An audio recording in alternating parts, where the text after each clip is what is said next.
बच्चों, कैसे हो आप सब? आशा करता हूं कि ठीक होंगे।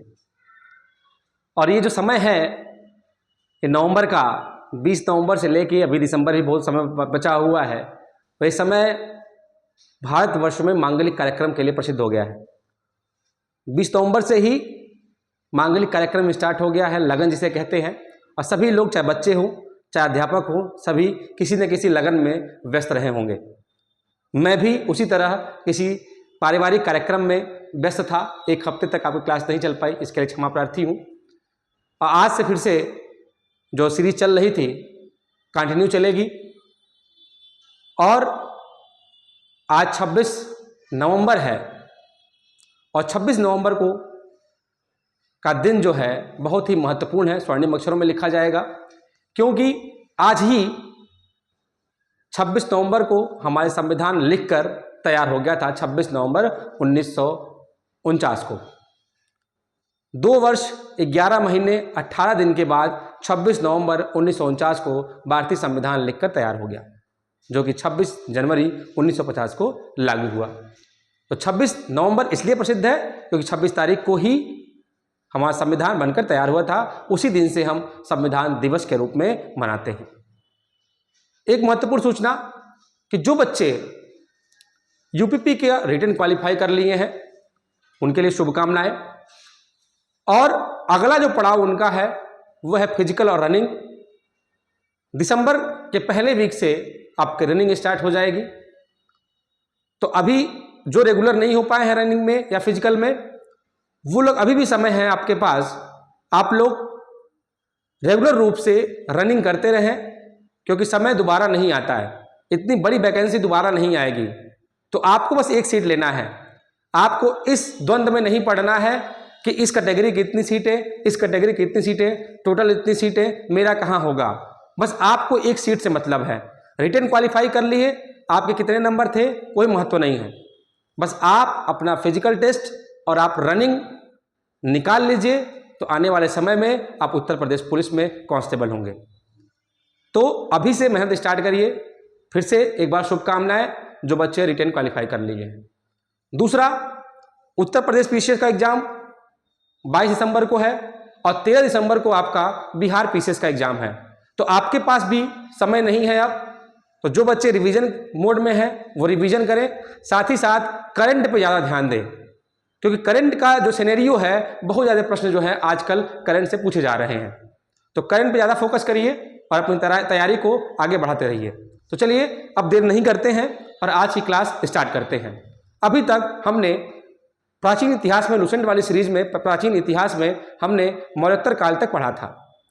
और आज जो स्टार्ट हो रहा है वो हो रहा है गुप्त साम्राज्य। तो मौर्योत्तर काल तक हमने पढ़ाया, आपने समझा। एक दिन बीच में किसी दिन वहां तक का क्विज कराएंगे, उसके बाद जो है आगे बढ़ेंगे। लेकिन आज जो है गुप्त साम्राज्य के बारे में हम पढ़ने जा रहे हैं।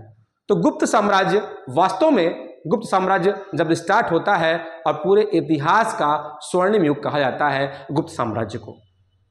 तब जो गुप्त साम्राज्य हम पढ़ेंगे तो कैसे कैसे पढ़ेंगे। एक तो परिचय पढ़ेंगे, तो गुप्त साम्राज्य की स्थापना कब हुई, किसने किया।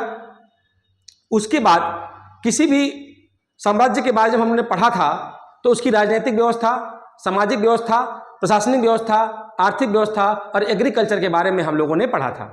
उसी तरह इसको भी हम लेके चलेंगे।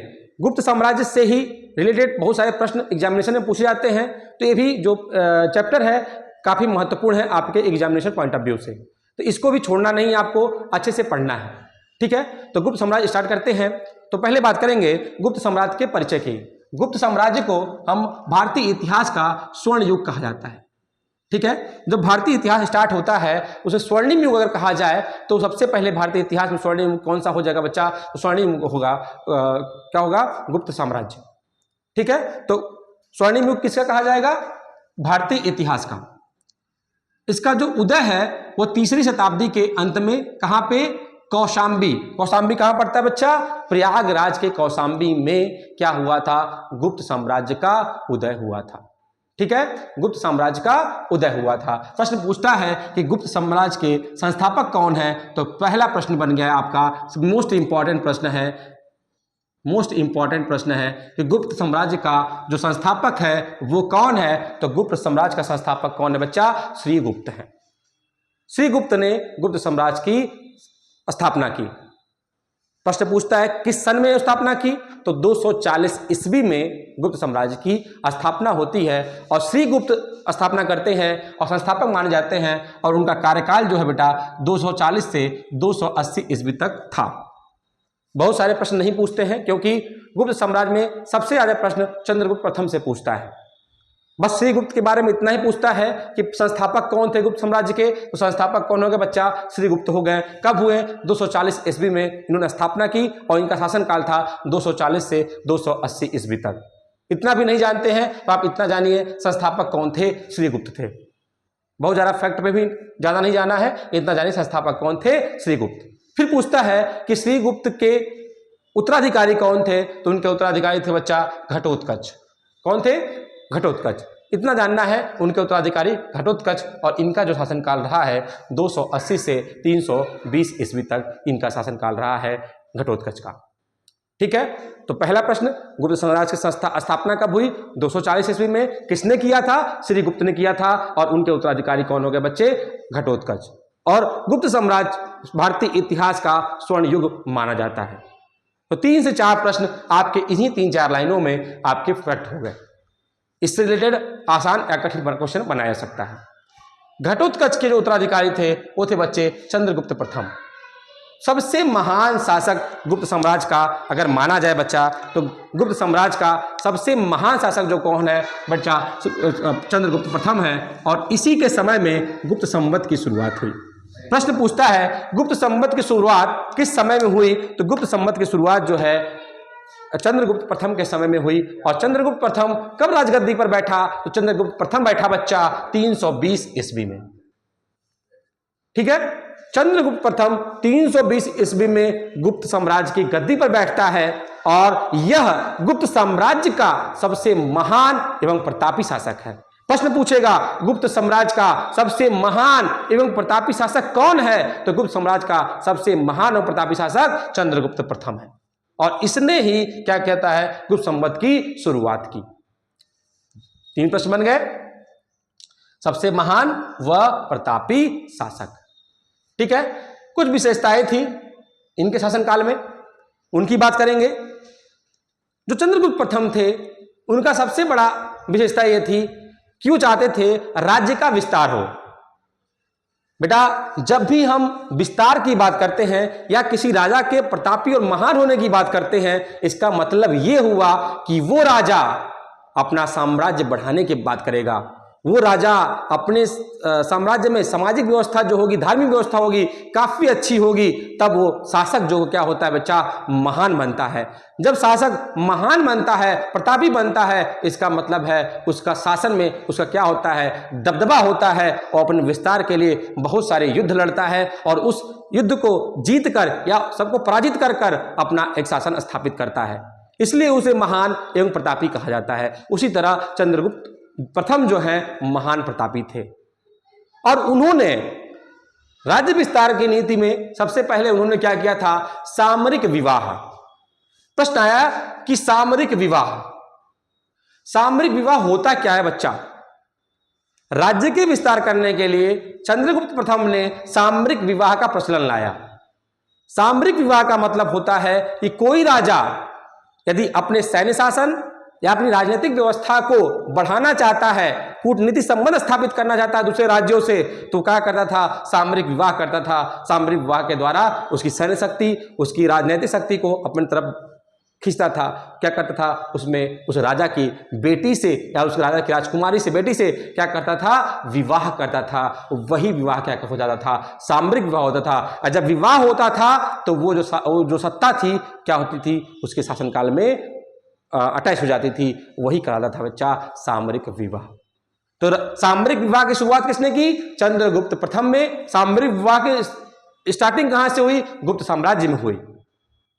अब विवाह करते हैं लिच्छवी की राजकुमारी कुमार देवी से विवाह करते हैं। तो सामरिक विवाह करते हैं लिच्छवी की राजकुमारी किससे? कुमार देवी से करते हैं और अपने साम्राज्य का क्या करते हैं? विस्तार करते हैं।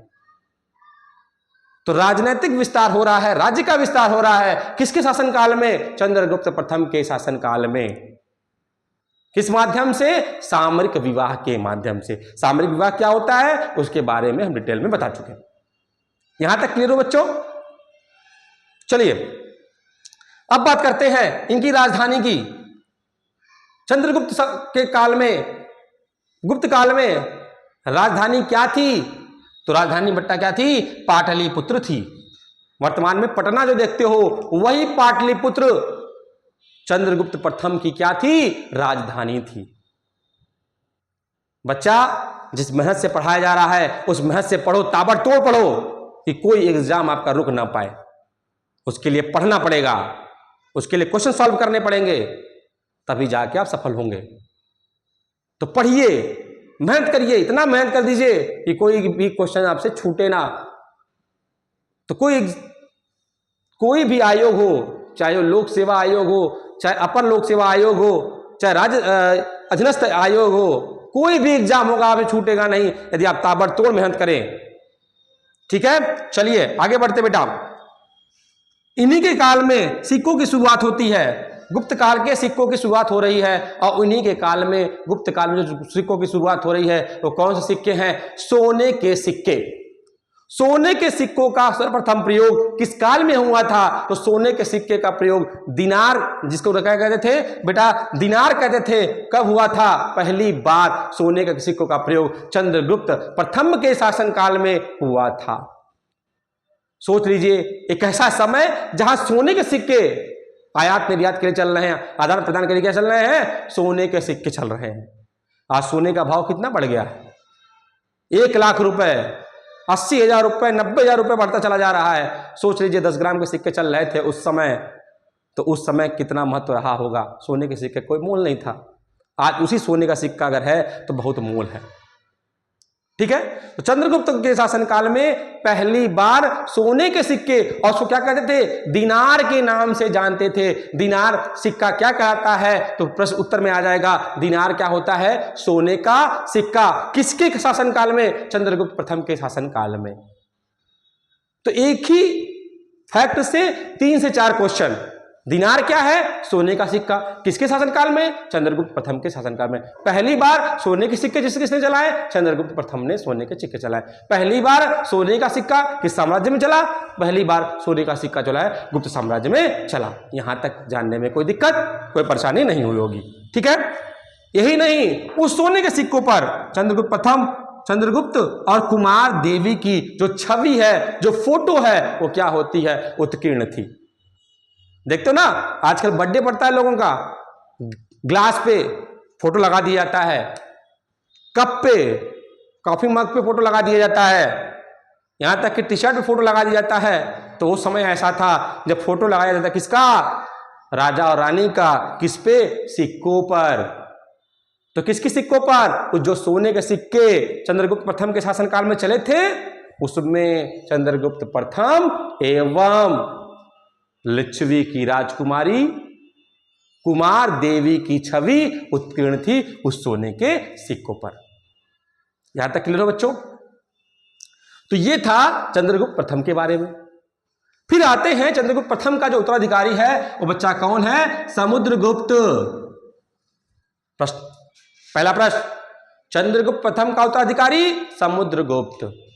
समुद्रगुप्त का शासनकाल 355 से 375 ईस्वी तक। ठीक है, 355 से 375 ईस्वी तक किसका शासनकाल है? समुद्रगुप्त का शासनकाल। चंद्रगुप्त प्रथम का उत्तराधिकारी। और इसी समुद्रगुप्त को भारत का नेपोलियन कहा जाता है। समुद्रगुप्त का कहा जाता है भारत का नेपोलियन। जो नेपोलियन पदवी है बेटा उसको दिया जाता है जो कई राजाओं, कई शासकों को पराजित कर दे, उसको नेपोलियन की उपाधि दी जाती थी। तो भारत का नेपोलियन किसे कहा जाता है? उपमा दी जाती है किसको? समुद्रगुप्त को। क्यों दी जाती है? क्योंकि उसने आर्यावर्त के 9 शासक और दक्षिणावर्त के 12 शासकों को क्या किया था बच्चा? पराजित किया था। इसलिए इसे क्या किया जाता है? इसे भारत का नेपोलियन कहा जाता है। तो प्रश्न पूछता है भारत का नेपोलियन किसे कहा जाता है? इनमें चंद्रगुप्त प्रथम को, समुद्रगुप्त को, श्रीगुप्त को, चंद्रगुप्त द्वितीय को। तो भारत का नेपोलियन किसको कहा जाता है बच्चा? समुद्रगुप्त को। एक प्रश्न आपका पक्का होगा एग्जामिनेशन में, बहुत ही इंपॉर्टेंट फैक्ट है ये वाला जो है। और समुद्रगुप्त ने इतना जीत किया और उसका जो वर्णन है, पहले के समय में क्या था, कोई अशोक के था, अशोक के भी क्या थे, स्तंभ लेख लिख देते थे। उसी तरह जब कोई विजय हो रहा है, कुछ हो रहा है, तो लिखने के लिए कागज थोड़ी होता था, वो लोग पत्थरों पर उत्कीर्ण कर देते थे। तो प्रयाग प्रशस्ति लेख पर क्या मिल रहा है? इसके जीत का वर्णन। किसके जीत का वर्णन? समुद्रगुप्त के जीत का वर्णन प्रयाग प्रशस्ति लेख में मिलता है। ये कहाँ है बेटा? इलाहाबाद में स्तंभ लेख इसका है। कहाँ पे है? इलाहाबाद अर्थात प्रयागराज में है। तो भारत का नेपोलियन कहा जाने वाला समुद्रगुप्त के जीत का वर्णन किस पे बचा? प्रयाग प्रशस्ति लेख पर मिलता है। और समुद्रगुप्त के दरबारी कवि कौन थे? प्रश्न, समुद्रगुप्त का दरबारी कवि कौन था? तो समुद्रगुप्त का दरबारी कवि कौन था? हरिसेन। हरिसेन किसके दरबारी कवि थे? राजा का नाम दे देगा तो किसके थे? चंद्रगुप्त, समुद्रगुप्त के दरबारी कवि थे। समझ में आ रहा है? एक ही फैक्ट को घुमा फिरा के कई प्रकार से प्रश्न को बना दिया जा रहा है। तो हमारा क्या काम है? पढ़ना, उसी हर तरीके से प्रश्न को सॉल्व करो। घटना चक्र पढ़ते हो, एक ही पॉइंट पे कैसे से क्वेश्चन दिया होता है, इतनी मोटी है घटना चक्र है, लेकिन एक ही तरह के कई क्वेश्चन होते हैं, घुमा फिरा कैसे क्वेश्चन दिए उसको सॉल्व करना होता है। तो फैक्ट जो है उसी फैक्ट से कई सारे क्वेश्चन बन जाते हैं। तो हरिसेन थे किसके कवि? दरबारी कवि थे। हरिसेन थे समुद्रगुप्त के दरबारी कवि। यह विष्णु का उपासक था। समुद्रगुप्त जो है बच्चा भगवान विष्णु की पूजा करता था। पिछले अध्यायों में पढ़े कुछ ऐसे थे जो भगवान शिव की उपासना करते थे। तो उसी तरह जो उपासक था, विष्णु का उपासक कौन था बेटा? समुद्रगुप्त। और यही बच्चा, यही क्या था? संगीत का प्रेमी था। गुप्त साम्राज्य में अगर संगीत का प्रेमी माना जाए तो किसे कहा जाता है? तो संगीत का प्रेमी जो बच्चा है वो है समुद्रगुप्त। क्यों, कैसे पता चला कि ये संगीत का प्रेमी था? तो जो उसके सिक्के मिले, उसके सिक्कों पर वीणा वादन करते हुए एक प्रतिमा मिली और उस प्रतिमा के आधार पर यह ज्ञात हुआ कि समुद्रगुप्त के शासनकाल में क्या था? संगीत अपने चरमोत्कर्ष पर था, अर्थात संगीत का प्रेमी था। कौन? समुद्रगुप्त। इसलिए वीणा वादन करते हुए उसकी प्रतिमा वहां पर दिखाई गई है। यहां तक जानने में कोई दिक्कत? चलिए आगे बढ़ते बच्चा। समुद्रगुप्त को कई उपाधियां दी गई। प्रश्न पूछ लेता है फलाना उपाधि जो है किसको दी गई? तो इसको उपाधि दी गई कविराज की उपाधि दी गई, इसे उपाधि दी गई अश्वमेधकर्ता की उपाधि दी गई, इसे लिच्छवी का दोहित कहा गया। दोहित का मतलब नाती कहा जाता है। लिच्छवी का दोहित कहा गया, अप्रतिरथ कहा गया, प्रक्रामक कहा गया और विक्रमक की भी क्या की गई? उपाधि दी गई। इतनी सारी उपाधि एक ही व्यक्ति को दी जा रही है। इसका मतलब यह है वो व्यक्ति ऐसा है जो बहुत बड़ा शासक है। तो समुद्रगुप्त अपने आप में बहुत बड़ा शासक। समुद्रगुप्त से रिलेटेड बहुत सारे क्वेश्चन, इसमें उपाधियों की बात करें, कविराज, अश्वमेधकर्ता, लिच्छवी का दोहित, अप्रतिरथ, पराक्रमक और विक्रमक की उपाधि जो है किसको मिलती है? समुद्रगुप्त को मिलती है बच्चा। अब आते हैं बेटा, इसमें आते हैं जो इसके बाद के जो शासक हैं उनका नाम है चंद्रगुप्त द्वितीय। चंद्रगुप्त द्वितीय का शासनकाल जो बच्चा है 380 से 415 ईस्वी तक इनका शासनकाल रहा। चंद्रगुप्त प्रथम, चंद्रगुप्त द्वितीय, दोनों अलग अलग व्यक्ति हैं। और चंद्रगुप्त मौर्य दूसरे हैं, मौर्य साम्राज्य से रिलेटेड है। ध्यान रखना, साम्राज्य अलग अलग हो जाएगा, व्यक्ति अलग अलग है। चंद्रगुप्त मौर्य, मौर्य साम्राज्य, चंद्रगुप्त प्रथम, गुप्त साम्राज्य, चंद्रगुप्त द्वितीय, गुप्त साम्राज्य बच्चा। यहां तक कोई दिक्कत? चलिए आगे बढ़ते हैं। इसके शासनकाल में कला, साहित्य और विज्ञान का अत्यधिक विकास हुआ था। चंद्रगुप्त द्वितीय का काल में, गुप्त काल में किसका? कला का, साहित्य का, विज्ञान का क्या हुआ? अत्यधिक विकास हुआ बच्चा। कोई दिक्कत है यहां तक? चलिए। और इसके जो दरबारी कवि थे कौन थे बच्चा? कालिदास थे। जिस व्यक्ति के दरबारी कवि कालिदास हो तो उसका शासनकाल कैसा हो सकता है? कालिदास ही अपने आप में बहुत महत्वपूर्ण व्यक्ति है, तो जिसके जो राजा होगा वही महत्वपूर्ण होगा। तो चंद्रगुप्त का दरबारी कवि कौन थे? चंद्रगुप्त द्वितीय के कौन थे? कालिदास। और उसी समय में कालिदास ने शकुंतला नामक एक नाटक लिखा। शकुंतला पूछता है, शकुंतला किसका नाटक है, किसका बच्चा? एक कालिदास का बच्चा। इसी के काल में एक चीनी यात्री है, कौन? फाहियान। तो बहुत पहले ही पढ़ा चुका था एक बार, जब विदेशी यात्रियों का आगमन बताया था। तो फाहियान जो है बच्चा, चीनी यात्री है, किसके शासनकाल में आता है? ये आता है चंद्रगुप्त द्वितीय के शासन काल में। समझ में आ रहा बच्चा? चलो नेक्स्ट पढ़ते हैं। इसी के कारण में शकुक के विजय के उपलक्ष्य में क्या होता है? चांदी के सिक्के चलाए जाते हैं। तो चंद्रगुप्त किसको पराजित किया? शकों को पराजित किया। और पराजित करने के बाद क्या क्या चलाता है बच्चा? चांदी के सिक्के का उपयोग करता है। तो गुप्त काल में चांदी के सिक्के किसके शासनकाल में चलाए गए? तो चलाए गए बच्चा चंद्रगुप्त द्वितीय के शासनकाल में। यहां तक कोई दिक्कत है? चलिए एक क्वेश्चन आते हैं। कुमारगुप्त प्रथम चंद्रगुप्त द्वितीय का उत्तराधिकारी कौन? कुमारगुप्त प्रथम। और इससे बस एक फैक्ट आपको याद रखना है, नालंदा विश्वविद्यालय की स्थापना किसने कराई थी?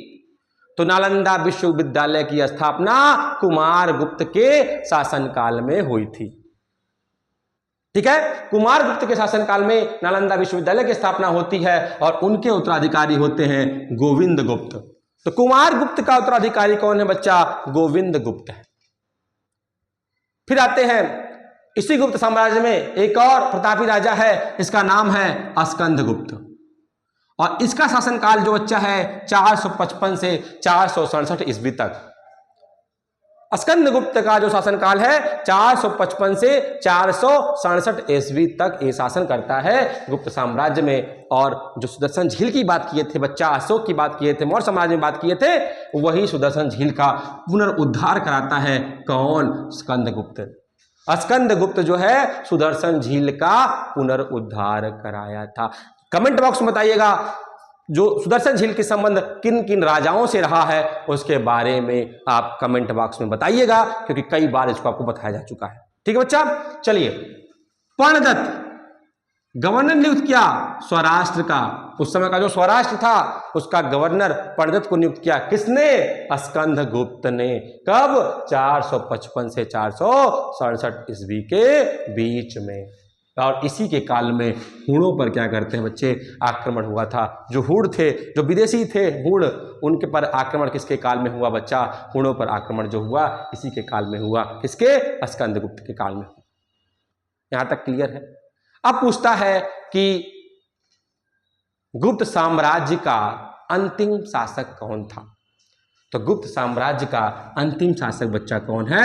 विष्णुगुप्त। कौन है? विष्णुगुप्त। तो एक गुप्त साम्राज्य की राजनीतिक व्यवस्था थी।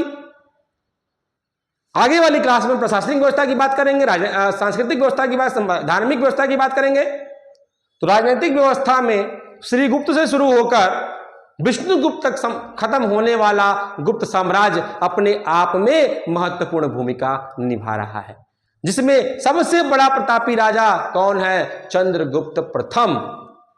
और इसी के काल में क्या होता है? सोने के सिक्के चलाए जाते हैं। इसका नाम है बच्चा दिनार।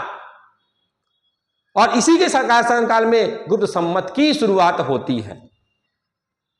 और गुप्त काल भारतीय इतिहास का क्या कहा जाता है बेटा? स्वर्ण युग कहा जाता है।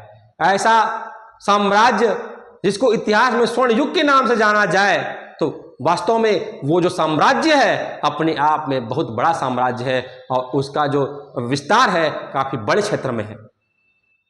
तो इस तरह से आज गुप्त साम्राज्य की राजनीतिक व्यवस्था के बारे में बात किया, उसका थोड़ा सा परिचय दिया आपको। इससे रिलेटेड आप प्रश्न करेंगे और अगली कक्षा में जब हम आएंगे तो उसकी और जो कड़ी है, इसकी और जो प्रशासनिक व्यवस्था और व्यवस्थाएं हैं उसके बारे में हम क्लास करेंगे। तो आपको कैसा लग रहा है तो एक बार कमेंट बॉक्स में बताइएगा। और अच्छा लग रहा है तो आप लोग अपने उन दोस्तों तक इसको शेयर करिए जिसको इसकी जरूरत है। हमारा काम क्या है? आप तक पहुंचाना, और आपका काम है उसको पढ़ना। पढ़ेंगे तभी बढ़ेंगे, बिना मेहनत के कोई फल नहीं मिलता। जो भी बच्चे आज यूपी में क्लियर किए हैं रिटन एग्जामिनेशन, तो मेहनत किए हैं तभी वो रिटन एग्जामिनेशन क्लियर कर पाए हैं। तो आप भी उसी तरह मेहनत करिए, तभी जाके आपके जीवन में खुशियां आ सकती हैं। तो उन्हीं खुशियों के लिए, माता पिता की खुशियों के लिए आप पढ़ाई करिए। और फिर से एक बार संविधान दिवस की हार्दिक हार्दिक शुभकामनाएं। अब क्लास यहीं समाप्त करते हैं। जय हिंद, जय भारत।